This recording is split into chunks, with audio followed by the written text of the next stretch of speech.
Confetti? Tiara? Flamingo floaties? Nah, Karen, this ain't your honeymoon suite. HOA Karen used my pool for her bridal shower, so I drained it mid-ceremony. Part 1. The flamingo and the tiara that started it. All. The second I opened my curtains, I thought I was hallucinating, because right there, floating in my pool, was a woman in a tiara, lounging like royalty, on a giant inflatable flamingo. The scent of barbecue smoke hit me next, then the unmistakable sound of single ladies, blaring from the backyard like it was 2010 again. Nope, this wasn't a dream. This was a full-blown bridal shower happening on my property, and I hadn't sent a single invitation. Pink decorations, folding chairs, mimosa glasses clinking like champagne flutes at a wedding, all neatly arranged around the pool I paid for with my own money. 2 summers of savings, sweat, and sacrifice, and now there was a banner hanging across my patio fence, sparkling in cheap glitter. Congratulations, Karen. Karen, my neighbor, my nemesis, the same woman who once fined me $50 for planting tomatoes in my own front yard. And now, apparently, she was the bride. I didn't even bother with shoes, still in my pajamas. I stepped outside like a ghost walking into a nightmare. There was a DJ booth near the shed, a catering truck blocking my driveway, and 2 toddlers in floaties, splashing away like they owned the shallow end. I scanned the chaos. Pastel dresses, floppy sun hats, until I spotted her. There she was, Karen, laughing near the pool steps, mimosa in one hand, adjusting her sash with the other. She looked like she was running for Bridezilla of the Year. I cleared my throat. Loud. Nothing. I walked closer. Still nothing. So I raised my voice, calm but firm. Karen, what is going on? She turned slowly, like I had just interrupted a royal ceremony mid-crown placement. Oh, hey there, she chirped, like I'd stumbled into her kitchen. You weren't using the pool, right? We figured it was just sitting there, wasted. She grinned. 2 of her bridesmaids giggled behind her, sipping from matching glittery straws like this was the pre-game to some exclusive wedding gala. And I just blinked, like maybe I'd slipped into a bizarre alternate universe, where trespassing was just neighborly enthusiasm, and theft was called borrowing. I looked her dead in the eye. Karen, this is my backyard, my pool, my patio. How did you even get in here? She just waved her hand dismissively. Oh, Steve had the bolt cutters. The lock was rusty anyway. My jaw dropped. HOA property rules, she added, like it was scripture. They allow for reasonable community use of idle spaces. You really should read the fine print. It took me a second, but then it clicked.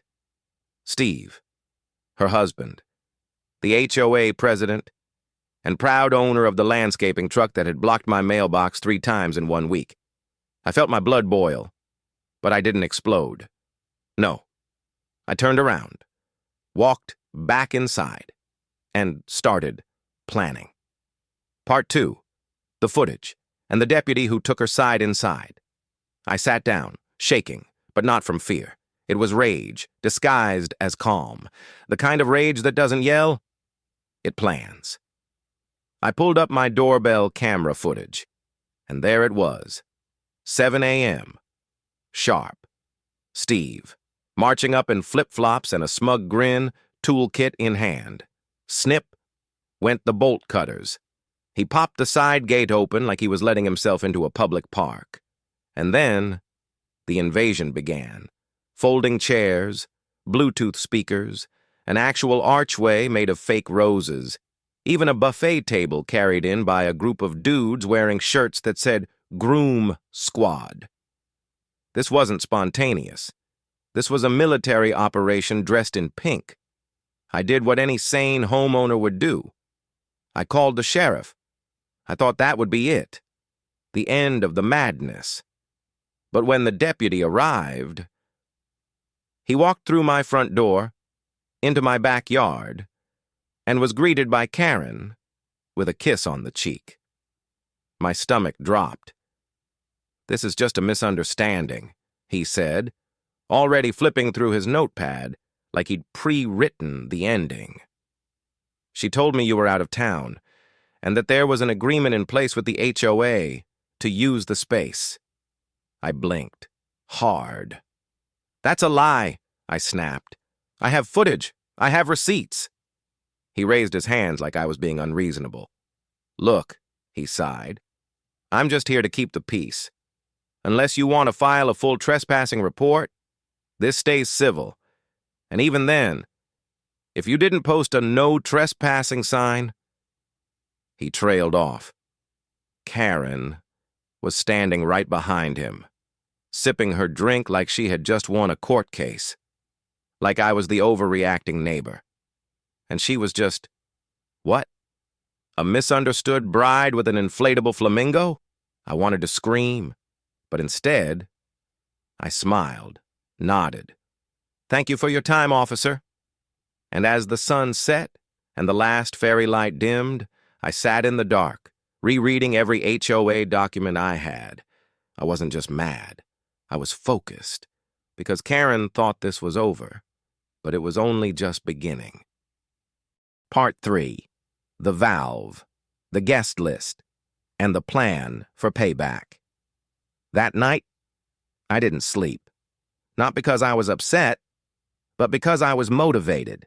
While the rest of the neighborhood dozed off, I became a woman on a mission. I pored over every HOA map, every boundary line, every clause buried in the fine print. And there it was, plain as daylight. My pool was not part of any shared community zone. It sat squarely on my private lot. No easement, no exception, no excuse. And you know what that meant? It meant Karen didn't have permission. Not legally, not morally, not even close. She thought I'd roll over, let it slide, because that's what people like her expect. But I don't throw tantrums. I don't scream. I strategize. So, I made some calls. First, to my pool guy, Miguel. Reliable, on time, no questions asked. Then, to my friend Emma, who just happens to be an attorney. She laughed when I told her the story, then told me exactly how to document everything. Last, I called a buddy from zoning enforcement just to make sure what I was about to do was airtight. Then, I checked the plumbing diagram. Turns out, I could install a manual drain valve. Discreet, efficient, capable of emptying the pool in under an hour. All for a few $100, and suddenly, every penny felt like a bargain. The next morning, I dropped off cookies at the HOA meeting, smiled at Steve, even complimented Karen's shoes. She looked confused, suspicious, good. Inside, I was boiling.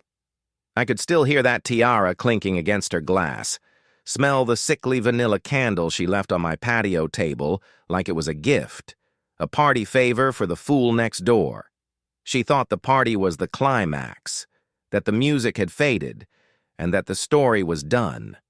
But she had no idea that I was just warming up. Part 4. The HOA meeting, and the smile that set the trap. Sunday morning. I showed up 5 minutes early. Snickerdoodle cookies in hand and a binder of evidence hidden in my tote bag. Karen and Steve were already seated at the big table, like they were royalty addressing peasants. A few board members trickled in. No one said much, just awkward nods and glances. I placed the cookies at the center of the table, then sat quietly at the far end. No drama, no confrontation, just a smile. Karen glanced at me, her lips twitching, like she couldn't decide if I was surrendering or plotting her downfall. Steve cleared his throat and launched into the agenda. Of course. There was no mention of my pool. I waited, quiet as a mouse, until the open comments section began. I raised my hand, calmly, smoothly. I'd like to bring up an incident involving misuse of private property over the weekend. Karen jumped in before I could finish. I really don't think this is the time for personal disputes, she chirped. Fake sweet. I kept my eyes on hers. I'm not here for a dispute. I'm here for clarity, specifically regarding HOA access to member lots. And then I laid out the property survey. The silence that followed Renee was delicious. My pool, I said gently, is fully fenced, privately insured, not connected to any common area. Steve blinked. Karen let out a nervous laugh. Oh, come on, she said. It was just a bridal shower. No harm done. It was charming. You didn't even say no. I leaned in. You never asked. And then I slid a printed screenshot across the table.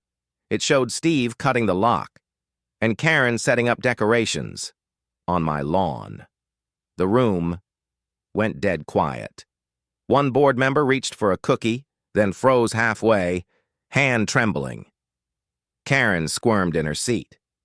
Well, what's done is done, she said, voice clipped. Can't we just move on? I smiled, syrup sweet.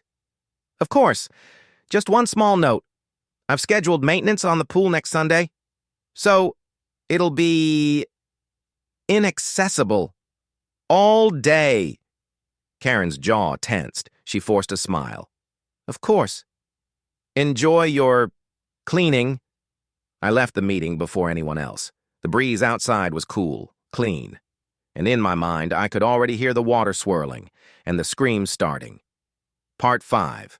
The invitation, the hidden valve, and the countdown begins. That afternoon, while sipping tea on my porch, my phone buzzed. A text from an unknown number. I opened it and almost spit my drink. It was a screenshot of an invitation.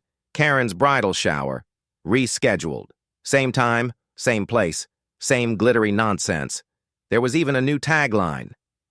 Poolside fun, catered lunch, and surprise entertainment.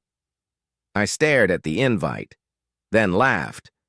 Not because it was funny, but because she actually believed she could do it again. Karen didn't think I'd stop her. She thought I couldn't. That her HOA title gave her a crown, and that I was just another pawn.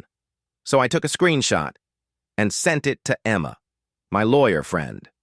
Her reply, and one simple line. Document everything. So I did. Emails, screenshots, guest lists, property maps, security footage. I even printed the RSVP names from the invitation app, just in case. Then came the fun part. I installed the valve, manual, hidden, connected to the pool's main drain and tucked neatly behind the shrubs. The handle was disguised under a decorative garden rock. Looked like something you'd see in a home magazine, but one turn, and the water would start flowing away like magic. No alerts, no beeping sensors, no filter interference, just drainage. The days passed, eerily quiet. No knocks, no glares, no smug sidewalk run-ins. Even when I passed Karen walking her dog, she just gave me a tight, practiced smile, like we were pretending nothing had happened. Perfect. Let her feel safe. Let her plan. Friday afternoon, I checked the system one last time. The valve turned smoothly. The hose was set. Sensor disconnected. Miguel confirmed he was scheduled. I offered him a bonus if he started exactly at noon. He laughed. Sure, he said. If the check clears, I'll drain that thing all the way to the core of the earth. That night, I stood barefoot by the pool, breeze in my hair, mug of tea in hand, and I whispered, let's make this memorable. Part 6. The Return of Karen and the Flamingo of Doom. Sunday morning. The sun rose like it had RSVP'd to the chaos. Golden, glowing, the kind of light people hire photographers to capture. Birds chirped obnoxiously. The breeze carried the scent of lavender and fresh-cut grass. If you didn't know any better, you'd think the universe had blessed Karen's bridal finale. But I knew better. I was up early, not because I was anxious, but because I wanted front-row seats. This wasn't just petty revenge. This was a boundary-setting ceremony with confetti. Around 10:30, I heard her. Karen's voice, barking orders like she was directing a music video. "Table goes there! No! Diagonal! Drinks under the canopy!" I peeked through the curtains, and what I saw was a full-blown production, rows of white chairs, a balloon arch taller than my shed, and yes, a gelato cart, wheeled in by two miserable teens. And then I saw it. The flamingo. She brought it back, floating proud in the center of my pool, carrying a table of cheese and crackers like it was a royal yacht. And just when I thought it couldn't get more absurd, there it was. A sign, tacked onto the gate, sparkling in glittery gold. "Welcome to Karen's Splash Bash, Bridal Finale, hosted by HOA Vice President Karen Thompson." I took a photo, one for legal records, and one, maybe, for my fridge. By 11 o'clock, guests began flooding in. Pastel dresses, oversized sunglasses, the kind of smiles that say, "I don't know what's happening, but I smell mimosas." Someone posed for selfies. Another waved at the camera crew. Yes, a camera crew. This wasn't just a party. It was content. I spotted her maid of honor, the one from her Facebook, wearing a sash that read, "Chief Mermaid," tossing confetti over people like fairy dust. Kids ran around with bubble wands. One woman was already dipping her feet into the pool, her sandals left behind like she was entering a sacred spa. I sat at my kitchen table, phone in hand, and opened the folder I'd been curating. Screenshots, maps, that bolt-cut gate from last time, even a still frame of Steve's smug face holding a mimosa, all time-stamped, all ready. At 11:45, Miguel arrived, right on time.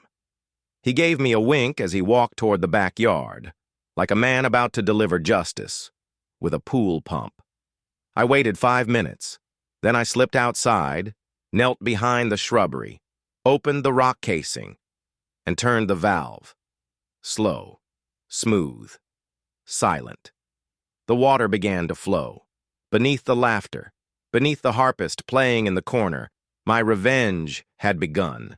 And in the middle of it all, there she was, Karen, holding a microphone, about to give the speech of her life. Perfect timing. Part 7. The cheese platter and the first splash of chaos. Karen stood center stage, basking in the spotlight like she was hosting the Met Gala. One hand held a microphone, the other clutched her mimosa like it was a scepter. "Thank you all for making today so special," she cooed. "I've dreamed of this moment for years."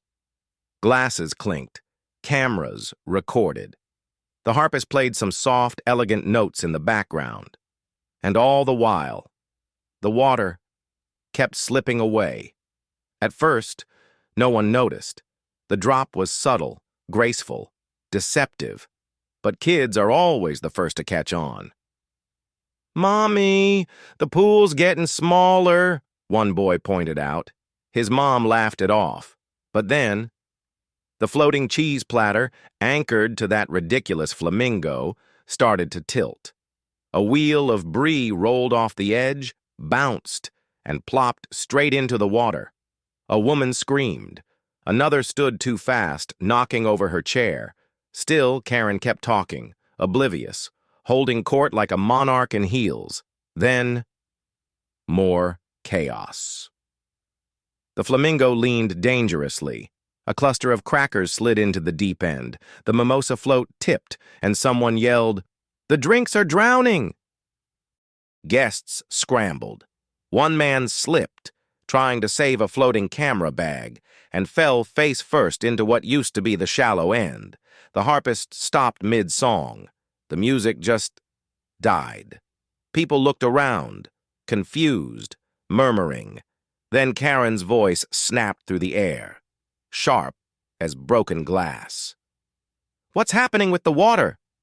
Her maid of honor spun in circles, mascara already streaking. The gelato cart started sinking. The soft ground beneath it was turning to muck as water drained faster than expected. Someone shouted, "The outlets! They're too close to the puddles!" Karen's eyes darted. Her perfectly planned event was unraveling, and she couldn't stop it.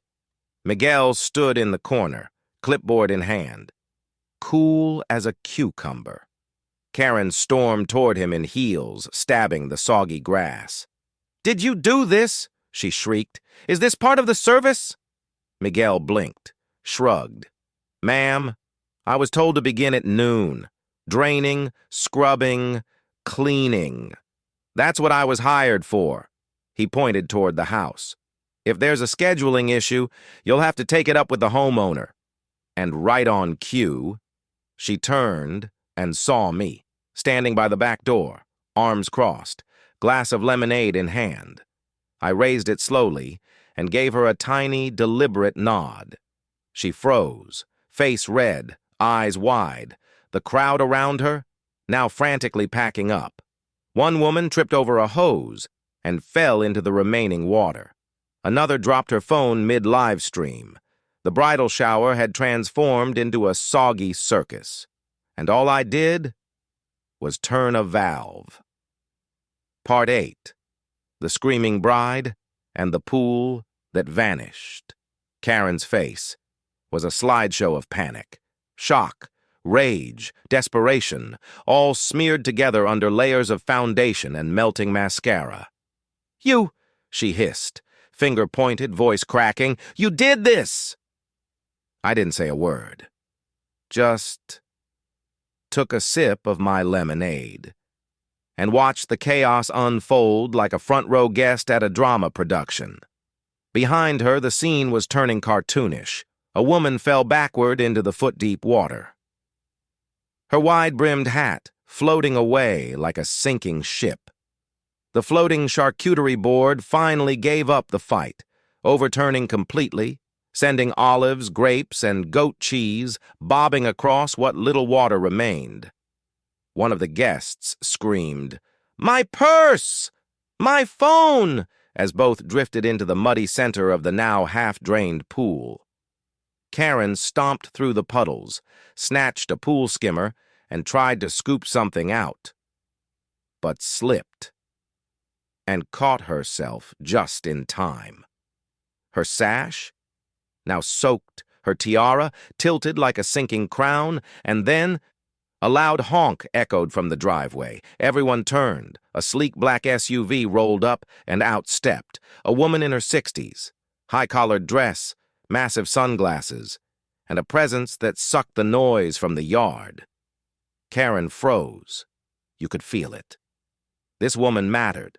Mother-in-law, some family matriarch. She scanned the patio, the mess, the dripping decor, the once sparkling pool that now looked like a deflated dream. Then she looked at Karen.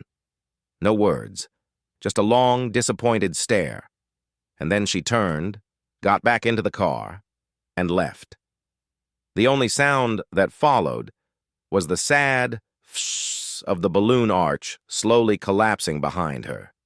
Karen stood, rooted in place, humiliated beyond repair. Guests began leaving in silence, clutching purses, ruined shoes, half-eaten cupcakes. Not one of them said goodbye. And Karen? She ripped the banner off the fence. "Congratulations, Karen. now sagging, soaked, and smeared. Shoved it into a trash bag that wouldn't close. And didn't say a single word. She didn't need to, because in that moment, she knew. She hadn't just lost the party, she'd lost the illusion of control. And I hadn't raised my voice once. Part 9. The aftermath and the message that changed everything by late afternoon. The yard was quiet again. The balloons had deflated. The chairs were gone. The floating flamingo? Deflated. Wedged in the corner like a defeated mascot. But the best part? Karen was gone. All that remained were muddy footprints, cocktail napkins, and the faint outline of chaos etched into the grass. I walked the perimeter slowly, checked the drainage lines. Everything had held up perfectly. No damage. No mess I couldn't handle. This mess? It was mine now, and that made all the difference. Back inside, I sat at my laptop, backed up every photo, every clip. No plans to post it. Not yet. But just having it? It was power. Proof. A record that couldn't be twisted by Karen's smug storytelling. Because let's be honest, she'd try to spin it, make herself the victim, call it sabotage or a petty misunderstanding. But before she could rewrite the ending, someone beat her to it. The next morning, I opened the neighborhood group chat. It had exploded. Someone had posted a video clip. Karen, soaked and shrieking, slipping near the deflating balloon arch, her shoe flying off and landing in the half-empty pool. Caption? Bridezilla versus Gravity. I watched it twice. Didn't even feel guilty. By 10 a.m., my phone buzzed. It was Marlene, a quiet HOA member. Always kept her head down during meetings. Her voice was low, but steady. Just wanted to say, "Thank you," she said. "A lot of us are sick of Karen and Steve. What happened yesterday? It woke people up." I asked if she was okay. She chuckled. "Oh, I'm fine." "But they're not." Then she paused. "There's talk of a vote." She didn't need to explain. I knew exactly what she meant. Part 10. The vote, the folder, and the fall of a queen. That evening, my inbox lit up. Anonymous messages, screenshots, whispers turned into proof, emails between board members, complaints from neighbors, old records, suddenly not so buried anymore. Turns out, Karen's little pool stunt wasn't her first offense. They had pushed their way into other yards, too, claiming community beautification, but always for their events. They'd spent HOA funds on banners, decor, even wine, labeled as refreshments for outreach. And 2 years ago, that surprise audit that got mysteriously canceled? Yeah, now it wasn't such a mystery. So I compiled everything, PDFs, photos, timestamps, even highlighted sections of the bylaws. Then I wrote a simple, polite email to the board. Subject line: documentation regarding recent unauthorized event. No caps lock, no rants, just facts. Because this didn't need drama. The truth was louder than any argument. The next afternoon, a knock. I opened the door, and a delivery guy handed me a large envelope. Cease and desist, signed by Steve, accusing me of defamation, harassment, and disruption of lawful HOA activity. I laughed, out loud, not a snarky chuckle, a full, can't-breathe laugh. I sent it straight to Emma. Her reply: "They don't have a leg to stand on, let them swing." Attached was my response. So brilliantly worded it deserved a frame. I signed it, scanned it, sent it back that night, and then the real show began. Someone uploaded a new video. Karen, screaming at Miguel by the pool, accusing him of sabotage. "You ruined my wedding!" The audio was grainy, but the internet didn't care. Comments exploded. "Suburban meltdown of the year." When entitlement meets karma. Imagine being this loud and this wrong. But the real blow didn't come from the internet. It came from the HOA. Part 11. The emergency meeting and the end of their reign. I didn't even need to show up. The moment the board called an emergency HOA meeting, I knew. It was already over. My evidence? Already submitted. My name? Already on everyone's lips. But the stories that came out during that meeting, they were worse than I imagined. An elderly couple stood up, voice trembling, as they described how Steve threatened to fine them for installing a wheelchair ramp without submitting a proper form. A young woman spoke next, tears in her eyes. Karen had demanded her garden gnome be removed, called it an eyesore that lowered property values.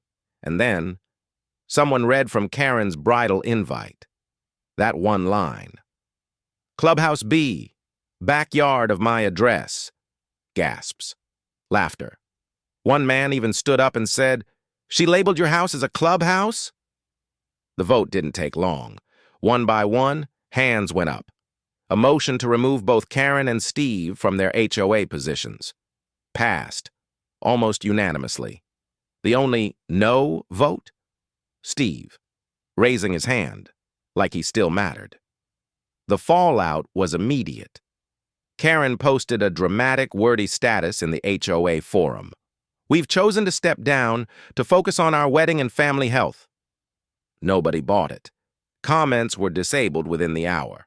And, by morning, her account? Silent. But I wasn't celebrating. Not loudly. No fist pump. No told you so. Because this wasn't about ego. It was about balance. About peace returning. After months of slow, suffocating chaos. That week, neighbors started waving to me. Real waves, not tight-lipped nods. Warm ones. One woman even dropped off a bottle of wine on my doorstep. The note? "Thank you for draining more than just the pool." I smiled. Because sometimes justice doesn't shout. Sometimes it whispers through the sound of sprinklers, the clink of tea glasses, and the silence of a Karen dethroned. Part 12. The plant. The card. And the quiet apology 2 days later. I opened the door to find something unexpected. A potted plant. Small. Simple. Lavender, I think. And tucked beneath one of the leaves was a card. No envelope, no return address. Just a folded piece of blank stationery. I opened it slowly, half expecting glitter to fall out or some snide remark to be scribbled inside, but instead, just one sentence. "I went too far. You didn't deserve that. I'm sorry." That was it. No name, no explanation. But I knew that handwriting. Karen. I sat with that note for a long time. Not angry, not smug, just still. Because I didn't need a grand apology. Not anymore. This question mark? This quiet sentence scrawled in ink? It said more than any speech she could have given. I didn't respond. Didn't knock on her door. Didn't gloat. I placed the plant by the windowsill and let it bloom. Maybe out of grace. Maybe out of closure. Either way, I kept it. Because sometimes the best revenge isn't public, isn't loud, isn't even revenge at all. Sometimes it's peace. The pool had been refilled. The patio was clear. The sun, a little warmer. And the silence? Oh, the silence was beautiful. Part 13. The freedom splash and a neighborhood reborn. The neighborhood felt different. Not just quieter, lighter. Kids were riding bikes again. Chalk drawings reappeared on sidewalks. And for the first time since I moved in, people waved with genuine warmth. The woman across the street brought over peaches from her tree.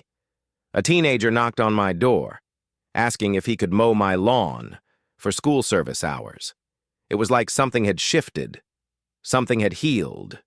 One afternoon, I did something bold. I hosted a gathering. Nothing fancy. No DJ booth. No floating cheese boards. Just a pitcher of lemonade, a tray of cookies, a few folding chairs on the lawn, and an open invite. I called it the Freedom Splash, and people came. Older couples, single moms, new residents, even folks who'd never made eye contact before. Miguel showed up too, grinning, carrying a 6-pack of soda and a bag of chips. We laughed, shared stories, and for the first time ever, my backyard didn't feel like a war zone. It felt like the heart of something good. As the sun dipped low and the sky turned that soft golden orange, I sat at the edge of the pool, feet dangling just above the water, listening to the soft murmur of neighbors chatting, the occasional splash, the clink of ice in glasses.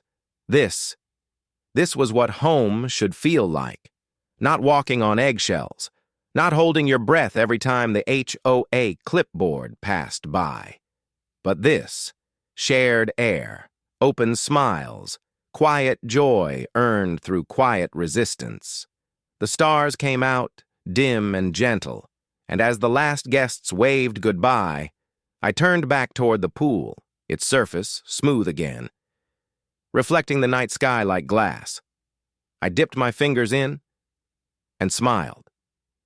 Karen had taken my time, my patience, my silence, but I took it all back, not with noise, but with clarity. Part 14, the last goodbye, and the truth that stayed afloat. Summer moved on, quietly. No more pop-up parties, no more strangers wandering through my yard, no more glitter banners strung across my fence like I was hosting someone else's life. The grass grew peacefully. The water shimmered without interruption. And Karen? She disappeared. I hadn't seen her since the vote, but the whispers? They floated. People said she and Steve were thinking of selling the house, that a few realtors had been spotted out front. One even asked if the HOA still had control over backyard access. That one made me laugh out loud. Because the thing about peace is that you feel it most after you've been without it. Weeks passed. I stopped looking over my shoulder, stopped checking my cameras every hour. I started planting again. Lavender, rosemary, climbing roses along the patio wall. I even put up those garden lights I'd meant to install 2 years ago, but never felt safe enough to do. And slowly, this yard became mine again, not just in title, but in spirit. Then, something happened. One Saturday, as I was pruning the lavender near the fence, Janet from the HOA board stopped by. She held a jug of iced tea and a smile. "We've earned this," she said. We sat on the porch, in the sun. 2 neighbors, no tension, no agendas. She told me things had shifted. The board meetings? Shorter, calmer. People were reading the rules now, actually asking questions. One neighbor even offered to repaint the HOA sign by the entrance. Another suggested turning that old lot near the walking trail into a community garden. I nodded, grateful, but I also knew none of this would have happened if someone hadn't pushed back first, because the truth is, authority without respect is just noise, and noise, left unchecked, drowns out everyone else's voice. Karen's story didn't end with a bang. It faded, like a bad song on a scratched CD. Her wedding, held 2 towns over, in a hotel conference room. I saw the photos. Heavily filtered, tight smiles, empty chairs cleverly cropped. Not a single mention of the pool party, of the chaos. But the internet never forgets. Her meltdown video? Still floating. Still bookmarked by more than a few neighbors. Steve? I saw him once, walking their dog at dusk, sunglasses on, even though the sun had long gone. He didn't wave. Neither did I. And that silence? was perfect. Part 15. The card, the candle, and the quietest victory of all weeks later, just when I thought the chapter had fully closed. I found something in the mail, a plain envelope, no return address, no decoration. Inside, a single folded note on blank stationery. Handwritten, just one sentence. "I went too far, you didn't deserve that, I'm sorry." No name. But the loops in the handwriting. The slight tilt of the letters. It was Karen. It wasn't for attention. It wasn't a PR move. No one else would ever see it but me. And that's what made it real. I didn't reply. Didn't march over with some grand response. Instead, I lit a candle, set the card on the table beside it, and let it sit there, like a tombstone for a war that didn't need to be fought in fire, because I hadn't raised my voice, hadn't slammed a door, hadn't even cursed out loud. I had just held the line. And somehow, that was enough. The neighborhood bloomed around me, kids laughing, neighbors talking, the kind of life people always imagine when they buy a house, but rarely get to live. And me? I sat by the water, cool breeze brushing against my face, tea in hand, peace in reach. Because sometimes, the sweetest revenge isn't a storm. It's a still pool, a quiet yard, and the knowledge that they'll never, ever swim here again.